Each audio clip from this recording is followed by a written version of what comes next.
All right, hello wine drinking people. Today is Wednesday, the 7th of January, and we have got an incredible month of tastings coming up for you, our wine drinking people. Yeah, getting things off a little bit slow in the new year that we always get, a week at least to rest here. We got our Bordeaux tasting on Friday, which is just about sold out, and then we get some Bordeaux tastings next week. And our best of tasting here at the store, which have like 75 wines here. We got an incredible lineup for that. We always get about 75 to 100 people for that, our first party of the year.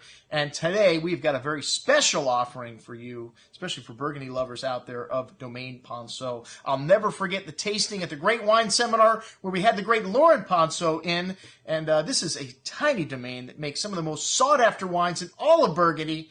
And even after meeting Lawrence and, becoming friends, rubbing elbows, and, we still haven't been able to get a bottle of his wine through the distributor until this day. That's right, we just happened to get lucky. All the 2010s were in stock. Well, I shouldn't say all of them because he makes a very unique white, which is made 100% from aligote, incredibly rare, and that's not on this offer. But we're working on getting some of that. 2010 will go down in the annals of history as one of the greatest vintages in recent history in Burgundy. And if you love Burgundy, you want to have some of these wines in your cellar. And Domaine Ponsot, just incredible wines. Even though he doesn't say he's biodynamic, he does use the cycles of the moon to harvest the wines and doesn't use any pesticides or herbicides, does things very naturally, doesn't use any new oak at all. So these wines are pure expressions of the terroir. That's one of the things that Laurent wanted to let everybody know when he was here, that don't look at the wine as what grape varietal is in the bottle.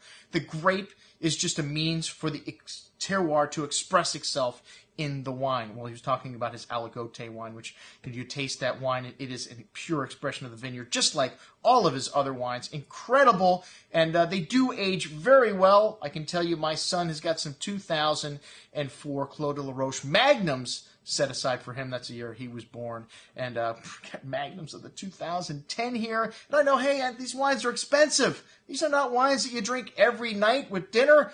We got some wines for you wine-drinking people that, well, don't want to spend $600-800 on a bottle of wine. 2010 being such a great vintage, I've been searching all of our distributors to see what they have left in Bourgogne, which is the entry-level wine from Burgundy. And in great vintages like 2010, you can find some outstanding values in Bourgogne. And hey, I've included for you also everything we have in the store from 2010. You Burgundy collectors, if you haven't got a good stash of 2010s, you want to get these wines while they're here today. The pricing on 2011, 12, and 13 is going to go through the roof because 13 was a tiny vintage. They had a huge problem with hail. And 2012, also a small vintage. So 2010, a great vintage, and one that's going to be priced less than these upcoming years. Not quite as good for most people. Check it out. Everything we've got in the store from 2010 and these killer wines from Domaine Ponsot. I'm your host, Andrew Lamposoni, signing off for the Wine Watch, saying, remember, always drink the good stuff first.